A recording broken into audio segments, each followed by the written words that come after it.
Hi, welcome to Talking with Jeffrey, and I'm Jeffrey. Lately, I've been thinking about how in this country that the government officials have been putting their political party platforms vote ahead of the American people. I'm no conspiracy theorist, and this channel isn't on conspiracy theories, but there's the tiniest minority in the elected office to where they do put the people first and party second. Is so small that it's hard to differentiate them from those that claim to do what's best for our interest as constituents. Their annual salary is paid for by whose income? Our taxable income that we are unfortunately unable to opt out of.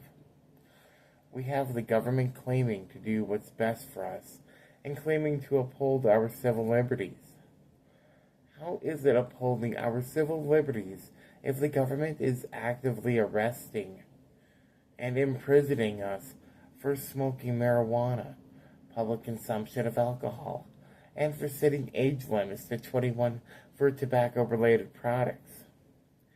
If 18-year-olds can serve their country, be enlisting in the armed forces and dying overseas, then they are old enough to smoke, drink, and whatever it is. Age 18 in the United States used to be considered when one became an adult. Apparently, now adults, per the government, is anyone that is age 21 or older, and how anyone under the age of 21 is considered a baby that still needs to suck on the bottle.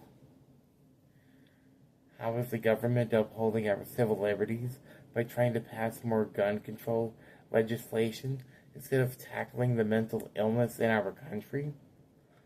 With more legislation on gun control, pretty soon the Second Amendment will be null and void, like the amendment that banned alcohol.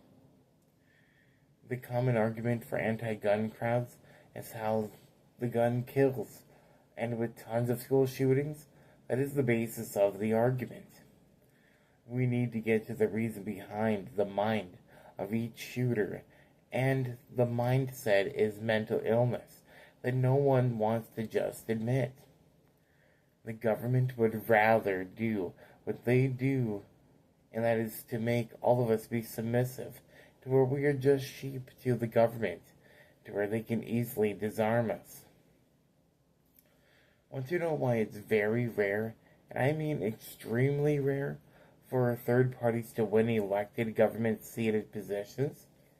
Because political lobbyists are only interested in the Democratic Party and the Republican Party. The two parties, they bicker and they fight more for their views than they claim to represent for the people. When they only represent their party, it's very, very sad. There are many smart Americans out there, and many of them vote independently. I used to side with a political party. Now I don't.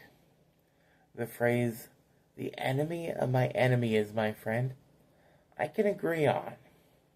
Right now, on certain issues in the world, I side with the Democrats, as they are justly calling out some of the abuses of government power from the Republicans. I don't want to say I'm a libertarian, because libertarians, they are near anarchists and see social safety nets as too much government overreach, instead of showing compassion for the less fortunate. I am an independent, where I vote on what's truly best for our country.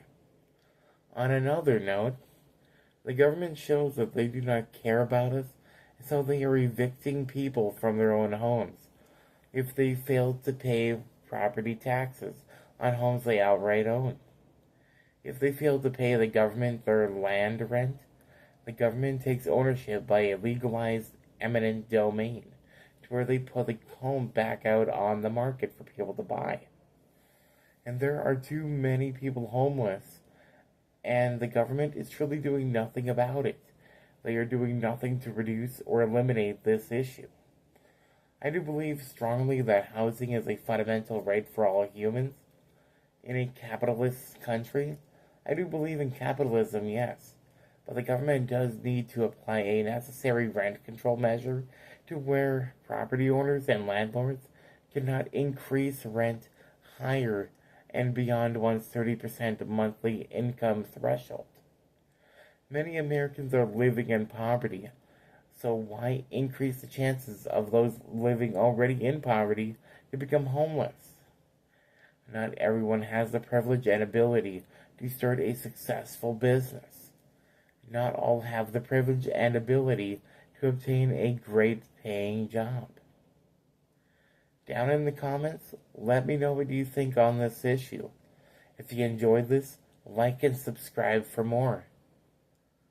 And this has been Talking with Jeffrey. Bye.